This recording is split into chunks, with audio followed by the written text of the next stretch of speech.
اس کے رسول صلی اللہ علیہ وآلہ وسلم اور حذیفہ بن یمان کے علاوہ کوئی نہیں جانتا تھا۔ حضرت عمر رضی اللہ تعالی عنہ نے پوچھا جبکہ خون ان کی پسلیوں سے بہ رہا تھا کہ اے حذیفہ بن یمان، میں آپ کو اللہ کی قسم دے کر کہتا ہوں، کیا اللہ کے رسول صلی اللہ علیہ وآلہ وسلم نے میرا نام منافقین کے ناموں میں لیا ہے یا نہیں؟ یہ سن کر حذیفہ بن یمان کی آنکھوں سے آنسو جاری ہو گئے اور فرمایا، یہ میرے پاس رسول اللہ صلی اللہ علیہ وآلہ وسلم کا راز ہے جو کسی کو نہیں بتا سکتا۔ آپ نے پھر پوچھا، خدا کے لیے مجھے اتنا بتا دیں، اللہ کے رسول صلی اللہ علیہ وآلہ وسلم نے میرا نام شامل کیا ہے یا نہیں؟ حذیفہ بن یمان کی ہجکی بند گئی اور کہتے ہیں، اے عمر رضی اللہ عنہ، میں صرف آپ کو بتا رہا ہوں، اگر آپ کی جگہ کوئی اور ہوتا تو میں کبھی بھی اپنی زبان نہ کھولتا، اور وہ بھی صرف اتنا بتاتا ہوں کہ رسول اللہ صلی اللہ علیہ وآلہ وسلم نے اس میں آپ کا نام شامل نہیں کیا۔ حضرت عمر رضی اللہ عنہ نے اپنے بیٹے عبداللہ سے کہا کہ دنیا میں میرے لیے ایک چیز باقی رہ گئی۔ حضرت عبداللہ نے پوچھا، وہ کیا ہے ابا جان؟ حضرت عمر رضی اللہ عنہ نے فرمایا، بیٹا میں جوار رسول صلی اللہ علیہ وآلہ وسلم میں دفن ہونا چاہتا ہوں، لہذا ام المؤمنین حضرت عائشہ کے پاس جاؤ، ان سے یہ مت کہنا کہ امیر المؤمنین عمر، بلکہ کہنا کہ کیا آپ عمر کو اپنے ساتھیوں کے قدموں میں دفن ہونے کی اجازت دیتی ہیں کیونکہ آپ اس گھر کی مالک ہیں؟ تو امیر المؤمنین نے جواب دیا کہ یہ جگہ تو میں نے اپنے لیے تیار کر رکھی تھی، لیکن آج میں اسے عمر کے لیے ترک کرتی ہوں۔ عبداللہ ابن عمر شاداؤں فرحان واپس آئے اور عرض کی اجازت مل گئی ہے۔ عبداللہ ابن عمر رضی اللہ عنہ نے دیکھا کہ حضرت عمر رضی اللہ عنہ کا رخسار مٹی پر پڑا ہے تو انہوں نے اپنا چہرہ اٹھا کر اپنی گود میں لیا۔ حضرت عمر رضی اللہ تعالی عنہ نے اپنے بیٹے کی طرف دیکھا اور فرمایا کہ کیوں تم میرا چہرہ مٹی سے بچانا چاہتے ہو؟ عبداللہ ابن عمر رضی اللہ تعالی عنہ نے کہا، ابا جان، لیکن حضرت عمر رضی اللہ تعالی عنہ نے بات کاٹتے ہوئے فرمایا کہ اپنے باپ کا چہرہ مٹی سے لگنے دو، بربادی ہے عمر کے لیے اگر کل اللہ پاک نے اس سے نہ بخشا۔ حضرت عمر رضی اللہ تعالی عنہ اپنے بیٹے کو یہ وصیت فرما کر موت کی آغوش میں چلے گئے، اے میرے بیٹے، میری میت مسجد نبوی میں لے جانا اور میرا جنازہ پڑھنا، اور حذیفہ بن یمان پر نظر رکھنا، اگر وہ میرے جنازے میں شرکت کرے تو میری میت روضہ رسول صلی اللہ علیہ وآلہ وسلم کی طرف لے جانا، اور میرا جنازہ روضہ رسول صلی اللہ علیہ وآلہ وسلم کے دروازے پر رکھ کر دوبارہ اجازت طلب کرنا اور کہنا، اے ام المؤمنین، آپ کا بیٹا عمر، یہ مت کہنا کہ امیر المؤمنین ہو سکتا ہے میری زندگی میں مجھ سے حیا کی وجہ سے اجازت دی گئی ہو، اگر اجازت مرحمت فرما دیں تو دفن کرنا، ورنہ مجھے مسلمانوں کے قبرستان میں دفن کر دینا۔ عبداللہ ابن عمر کی نظریں حذیفہ بن یمان پر تھی۔ وہ کہتے ہیں کہ میں حذیفہ بن یمان کو ابا جان کی نماز جنازہ پر دیکھ کر بہت خوش ہوا اور ہم جنازہ لے کر روضہ رسول صلی اللہ علیہ وآلہ وسلم کی طرف چل گئے۔ دروازے پر کھڑے ہو کر میں نے کہا، اے ہماری اماں، آپ کا بیٹا عمر دروازے پر ہے، کیا آپ تدفین کی اجازت دیتی ہیں؟ ام المؤمنین نے جواب دیا، مرحبا یا عمر، عمر کو اپنے ساتھیوں کے ساتھ دفن ہونے پر مبارک ہو۔ ام المؤمنین نے اپنی چادر سمیٹی اور روضہ رسول صلی اللہ علیہ وآلہ وسلم سے باہر نکل آئی۔ اللہ پاک راضی ہو، حضرت عمر رضی اللہ تعالی عنہ سے زمین کا چپا چپا جن کے عدل کی گواہی دیتا ہے، جن کی موت سے اسلام یتیم ہو گیا، جن کو اللہ کے رسول صلی اللہ علیہ وآلہ وسلم نے زندگی میں جنت کی خوشخبری دی ہو، پھر بھی اللہ کے سامنے حساب دہی، اتنا خوف ہمارا کیا بنے گا؟ حضرت عمر اللہ کا خوف۔ حذیفہ بن یمان کہتے ہیں، جناب عمر فاروق رضی اللہ تعالی عنہ کے خلافت کے آخری ایام تھے، کچھ دنوں کے بعد وہ شہید ہو گئے۔ فرماتے ہیں، آدھی رات کا وقت تھا، میں گھر میں بڑا بے فکر سویا ہوا تھا، اچانک دروازے پر دستک ہوئی، میں گھبرا کے اٹھا کہ اتنی رات کا کون آیا؟ دروازے پر گیا تو دیکھا ام المؤمنین فاروق اعظم دروازے میں ہیں۔ میں نے کہا، امیر المؤمنین کوئی حکم تھا تو مجھے بلا لیتے۔ کہنے لگے، میں یہاں امیر بن کے نہیں آیا، تیرا ویر بن کے آیا ہوں۔ کہتے ہیں، میں نے عمر رضی اللہ تعالی عنہ کو اندر بلا کر چارپائی پر بٹھایا۔ میں نے کہا، حضور میں غریب آدمی، میں آپ کے کیا کام آ سکتا ہوں؟ تو انہوں نے مجھے ساتھ بٹھا لیا، پھر میرا ہاتھ پکڑ لیا، کہنے لگے، تو عمر کو جانتا ہے، عمر جھوٹ نہیں بولتا۔ حضرت حذیفہ رضی اللہ عنہ پریشان ہو گیا، کہنے لگے، حضور پہیلیاں نہ پجائیے، مہربانی کریے، بتائیے کیوں آئے ہیں؟ تو عمر رضی اللہ تعالی عنہ رو پڑے، کہنے لگے، آج میں عشاء کے بعد نکلا ہوں تو نبی پاک صلی اللہ علیہ وآلہ وسلم کے صحابہ مجھے دیکھ کر کہہ رہے تھے، پھر میں نے بچوں کی ماں سے اور بچوں سے بھی پوچھا، وہ بھی مجھ سے راضی ہیں، پر حذیفہ تیرے ساتھ نبی پاک صلی اللہ علیہ وآلہ وسلم راز کی باتیں کرتے تھے، سچ بتا، کہیں عمر کا نام منافقوں میں شامل تو نہیں؟ سچ بتا بتاؤ کہیں میرا نام منافقین میں تو شامل نہیں، کہیں اوپر سے تو نہیں؟ سارا کچھ حضرت حذیفہ بن یمان کہتے ہیں میں باپ کے مرنے پر اتنا نہیں رویا تھا جتنا کہ عمر کے سوال پر رویا۔ میں عمر رضی اللہ تعالی عنہ کے قدموں میں بیٹھ گیا۔ میں نے کہا نہیں عمر، یہ تو میں نے نہیں سنا، مگر یہ میں نے نبی پاک صلی اللہ علیہ وآلہ وسلم سے ضرور سنا ہے کہ میرے بعد اگر کوئی نبی ہوتا تو عمر ابن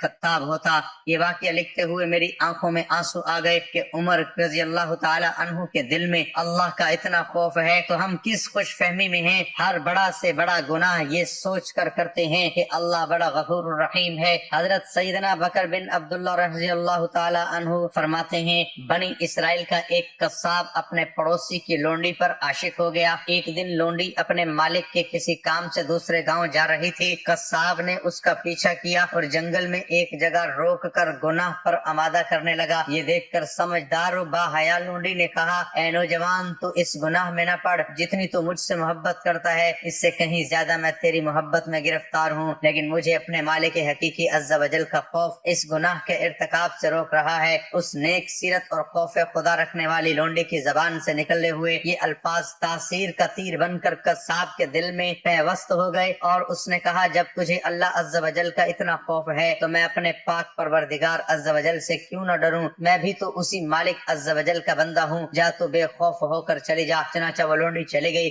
قصاب نے اپنے گناہوں سے سچی توبہ کی اور واپس پلٹ گیا۔ راستے میں اسے شدید پیاس محسوس ہوئی، لیکن اس ویران جنگل میں کہیں پانی کا دور دور تک کوئی نام و نشان نہ تھا۔ قریب تھا کہ گرمی اور پیاس کی شدت سے اس کا دم نکل جاتا۔ اتنے میں اس زمانے کے نبی علیہ الصلوۃ والسلام کا ایک قاصد وہاں سے گزرا۔ اس نے قصاب کو دیکھ کر کہا تم کیوں پریشان ہو؟ اس نے کہا مجھے سخت پیاس لگی ہے۔ قاصد نے کہا آؤ ہم اللہ عز و جل سے دعا کریں کہ وہ اپنی رحمت کے بادل بھیجے اور ہمیں سیراب کر دے یہاں تک کہ ہم اپنی بستی میں داخل ہو جائیں۔ قصاب نے کہا میرے پاس تو کوئی ایسا نیک عمل نہیں جس کا وسیلہ دے کر دعا کروں، آپ نیک بندے ہیں، آپ ہی دعا فرمائیے۔ قاصد نے کہا میں دعا کرتا ہوں، تم آمین کہنا۔ پھر قاصد نے دعا شروع کی اور قصاب آمین کہتا رہا۔ یکا یک بادل کے ایک ٹکڑے نے ان دونوں کو ڈھانپ لیا اور ان کے ساتھ ساتھ چلنے لگا۔ جب وہ دونوں جدا ہوئے تو بادل قصاب کے ساتھ ساتھ رہا۔ قاصد نے قصاب سے کہا تم نے تو کہا تھا کہ میرے پاس کوئی نیکی نہیں، لیکن میں دیکھ رہا ہوں کہ بادل تمہارے سر پر سایہ فگن ہے، بتاؤ کس عظیم نیکی سے تم پر یہ خاص کرم ہوا ہے؟ قصاب نے اپنا واقعہ بتایا تو قاصد نے کہا اللہ عز و جل کی بارگاہ میں گناہوں سے توبہ کرنے والوں کا جو مقام و مرتبہ ہے وہ دوسرے لوگوں کا نہیں، اللہ عز و جل کی ان پر رحمت ہو اور ان کے صدقے ہماری بھی مغفرت ہو۔ ناظرین آج ایک ایسا مجرب وظیفہ پیش کیا جا رہا ہے جس کے کرنے سے انشاءاللہ آپ پر ایسے دولت برسے گی، ایسے دولت کھلے گی، آپ پر اپنے غیبی خزانوں کے منہ اس طرح کھولیں گے کہ آپ کے پاس سے کبھی دولت ختم نہیں ہوگی۔ آپ خود دیکھیں گے، آپ خود حیران ہوں گے کہ کیا ہم پر بھی اتنی دولت برس سکتی ہے، کہ کیا ہمارے پاس بھی اتنا جلدی پیسہ آ سکتا ہے۔ لیکن آپ ایک بات ذہن میں رکھیے گا، اللہ پاک کے لیے کچھ مشکل نہیں ہے اور اللہ پاک کے پاس کسی چیز کی بھی کمی نہیں ہے۔ اللہ پاک اگر چاہیں تو ایک لفظ یعنی کن ہمارے لیے زندگی کا کایا پلٹ سکتا ہے۔ تو جب آپ کو یقین ہوگا، آپ کو اعتبار ہوگا کہ اللہ پاک کی ذات کچھ بھی کر سکتی ہے اور بے شک اللہ پاک کی ذات کچھ بھی کر سکتی ہے، تو آپ کو جب یقین ہوگا تو انشاءاللہ تعالیٰ آپ خود دیکھیں گے کہ اللہ پاک آپ پر خزانوں کے منہ کہاں کہاں سے کھولتے ہیں۔ مالک کے گھر میں دیر تو ضرور ہے لیکن اندھیر نہیں ہے۔ آپ نے اتوار کے دن ہی یہ عمل شروع کرنا ہے۔ یہ وظیفہ بنیادی طور پر اتوار کے دن کا وظیفہ ہے۔ یہ وظیفہ آپ نے صرف اتوار کے دن ہی کرنا ہے۔ آپ اس وظیفے کو، اس عمل کو ذہن نشین کر لیجئے۔ آپ نے کرنا کچھ اس طرح سے ہے کہ اتوار کے دن آپ نے نماز مغرب، نماز عشاء، نماز تہجد، ان 3 نمازوں میں سے آپ جب بھی عمل کرنا چاہیں آپ کر سکتے ہیں۔ ناظرین وقت کی نزاکت کو مد نظر رکھتے ہوئے اب ہم وظیفے کی طرف چلتے ہیں۔ یہ وظیفہ جو آج میں آپ کو بتانے جا رہا ہوں بہت ہی مجرب وظیفہ ہے۔ ناظرین یہ وظیفہ شروع کرنے سے پہلے ایک مرتبہ درود پاک پڑھ لیں۔ آپ کوئی سا بھی درود پاک پڑھ سکتے ہیں، جو درود پاک آپ کو یاد ہو، جو آپ آسانی سے پڑھ لیں۔ ایک مرتبہ میرے ساتھ بھی ثواب کے طور پر پڑھ لیں۔ اللہم صلی علی محمد وعلی آل محمد کما صلیت علی ابراہیم وعلی آل ابراہیم انک حمید مجید۔ اللہم بارک علی محمد وعلی آل محمد کما بارکت علی ابراہیم وعلی آل ابراہیم انک حمید مجید۔ سیدنا عبداللہ بن مسعود رضی اللہ تعالی عنہ سے مروی ہے کہ رسول اکرم صلی اللہ علیہ وآلہ وسلم نے فرمایا قیامت کے دن سب سے زیادہ مجھ سے قریب وہ لوگ لوگ ہوں گے جو سب سے زیادہ مجھ پر درود بھیجتے ہیں۔ ایک سائل حضرت علی رضی اللہ تعالیٰ عنہ کے پاس آیا اور عرض کیا کہ مجھے کچھ دیجیے، میں تنگ دست ہوں۔ حضرت علی رضی اللہ تعالیٰ عنہ کے پاس اس وقت دینے کے لیے کوئی چیز نہ تھی۔ آپ نے 10 بار درود پاک پڑھ کر سائل کی ہتھیلی پر پھونک مار کر فرمایا ہتھیلی بند کر دو۔ سائل نے باہر جا کر جب ہتھیلی کھولے تو سونے کی دیناروں سے بھری ہوئی پڑی تھی۔ سیدنا ابو ہریرہ رضی اللہ تعالیٰ عنہ کہتے ہیں کہ رسول اکرم صلی اللہ علیہ وآلہ وسلم نے فرمایا میری قبر کو عبادت گاہ نہ بناؤ، مجھ پر درود بھیجو، بلا شبہ تمہارا درود مجھ تک پہنچتا ہے چاہے تم جہاں رہو۔ سیدنا علی ابن ابی طالب رضی اللہ تعالیٰ عنہ سے روایت ہے کہ رسول اکرم صلی اللہ علیہ وآلہ وسلم نے فرمایا حقیقی معنوں میں بخیل وہ شخص ہے جس کے پاس میرا نام کا تذکرہ ہوا لیکن اس نے مجھ پر درود نہیں بھیجا۔ حضرت عبداللہ بن مسعود رضی اللہ تعالیٰ عنہ سے روایت ہے کہ رسول اللہ صلی اللہ علیہ وآلہ وسلم نے فرمایا جو شخص مجھ پر بکثرت درود شریف پڑھتا ہے قیامت کے روز وہ سب سے زیادہ میرے قریب ہوگا۔ حضرت ابو بکر صدیق رضی اللہ تعالیٰ عنہ نے فرمایا نبی اکرم صلی اللہ علیہ وآلہ وسلم پر درود پڑھنا گناہوں کو یوں مٹا دیتا ہے جیسے کہ پانی آگ کو بجھا دیتا ہے، اور حضور پر سلام بھیجنا اللہ تعالیٰ کی رضا کے لیے غلام آزاد کرنے سے افضل ہے، اور رسول اکرم صلی اللہ علیہ وآلہ وسلم سے محبت کرنا اللہ تعالیٰ کی راہ میں تلوار چلانے اور جان قربان کرنے سے افضل ہے۔ ام المؤمنین حضرت عائشہ صدیقہ رضی اللہ عنہا کا قول ہے کہ مجلسوں کی زینت نبی کریم صلی اللہ علیہ وآلہ وسلم پر درود پاک پڑھنا ہے، لہذا مجالس کو درود پاک سے مزین کرو۔ سیدنا عبداللہ بن مسعود رضی اللہ تعالی عنہ حضرت زید بن وہب سے فرمایا کہ جب جمعے کا دن آئے تو رسول اللہ صلی اللہ علیہ وآلہ وسلم 1000 مرتبہ درود پاک پڑھنا ترک نہ کرو۔ حضرت حذیفہ کا فرمان ہے کہ درود پاک پڑھنا درود پاک پڑھنے والے کو اس کی اولاد کو اور اولاد کی اولاد کو رنگ دیتا ہے۔ قیامت کے دن کسی مومن کی نیکیاں کم ہو جائیں گی اور گناہوں کا پلڑا بھاری ہو جائے گا تو وہ مومن پریشان کھڑا ہوگا۔ اچانک رسول اللہ صلی اللہ علیہ وآلہ وسلم میزان پر تشریف لائیں گے اور چپکے سے اپنی پاس سے بند پرچہ مبارک نکال کر اس کے پلڑے میں رکھ دیں گے، جسے رکھتے ہی ان کی نیکیوں کا پلڑا وزنی ہو جائے گا۔ اس شخص کو پتہ نہیں چلے گا کہ یہ کون تھے جو اس کا بیڑا پار کر گئے۔ وہ پوچھے گا آپ کون ہیں؟ اتنے سختی، اتنے حسین و جمیل، آپ نے مجھ پر کرم فرما کر مجھے جہنم کا ایندھن بننے سے بچا لیا، اور کیا پرچہ تھا جو آپ نے میرے اعمال میں رکھا؟ رسول اللہ کا ارشاد ہوگا میں تمہارا نبی ہوں اور یہ پرچہ درود ہے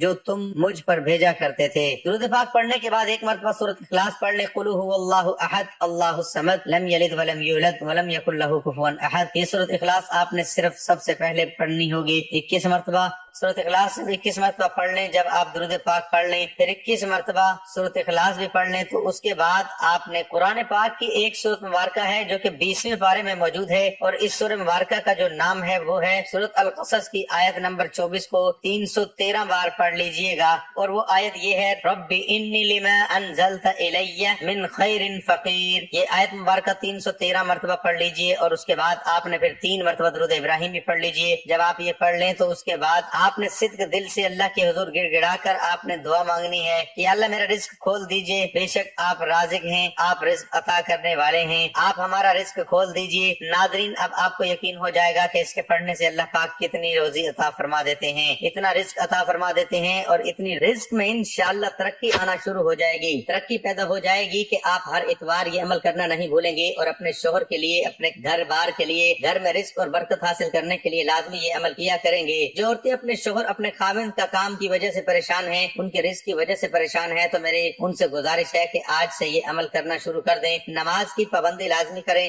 دونوں میاں بیوی اور گھر والے اپنے بچوں کو بھی نماز کی پابندی لازمی کریں۔ اس کے بعد عورت یہ وظیفہ کر لیا کرے، انشاءاللہ رزق میں اضافہ ہوتا چلا جائے گا۔ میں امید کرتا ہوں آج کا یہ عمل روزگار کے حوالے سے آج کی ہماری یہ کاوش آپ لوگوں کے لیے بہت فائدہ مند ثابت ہوگی، اور آپ کو انشاءاللہ اس وظیفے کی برکت سے بہت زیادہ روزگار ملے گا۔ یہ عمل اچھا لگا تو لازمی لائک اور شیئر کریں۔ جزاک اللہ۔ انشاءاللہ اللہ تعالیٰ کے فضل و کرم سے آپ کی تمام حاجات پوری ہو جائیں گی، اور آپ کے تمام پریشانیاں اور تمام مسائل حل ہو جائیں گے۔ آپ کے رزق میں اللہ تعالیٰ کے فضل و کرم سے اتنی وسعت اور کشادگی ہو جائے گی کہ آپ کے پاس اتنی دولت آ جائے گی کہ آپ سے سنبھالنا مشکل ہو جائے گا، اور آپ کے تمام خاندان والے دیکھ کر حیران رہ جائیں گے۔ اس لیے اپنی تمام پریشانیوں اور مشکلات سے چھٹکارا پانے کے لیے میرے بتائے ہوئے وظیفے کو لازمی پڑھ لیجئے گا، انشاءاللہ ساری زندگی دعائیں دو گے۔